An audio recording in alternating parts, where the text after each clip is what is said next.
தமிழ்நாட்டில் மின்கட்டண உயர்வு மற்றும் ரேஷன் பொருட்கள் முறையாக வழங்கப்படவில்லை என்று கூறி தேமுதிக சார்பில் பிரேமலதா விஜயகாந்த் தலைமையில் ஆவடி அருகே கண்டன ஆர்ப்பாட்டம் நடைபெற்றது. விவரங்களை வழங்குகிறார் நம்முடைய செய்தியாளர் வினீஷ் சரவணன். வினீஷ், வணக்கம். இது பற்றிய விவரங்கள்.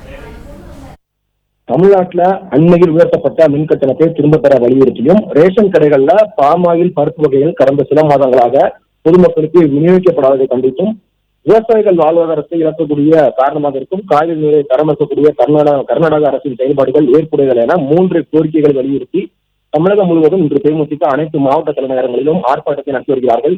குறிப்பாக ஆவடி மாநகராட்சி அலுவலகம் நடைபெறக்கூடிய இந்த ஆர்ப்பாட்டத்தில் தமிழ்நாட்டில் மின்கட்டண உயர்வு, ரேஷன் பொருட்கள் முறையாக வழங்காத திமுக அரசை கண்டித்து தேமுதிக சார்பில் நடக்கக்கூடிய இந்த ஆர்ப்பாட்டத்தில் தேமுதிகவுடைய பொதுச் செயலாளர் பிரேமலதா அவர்கள் கலந்து கொண்டு மாநில அரசுக்கு எதிராக பல முழக்கங்களை எழுப்பி வருகிறார்கள்.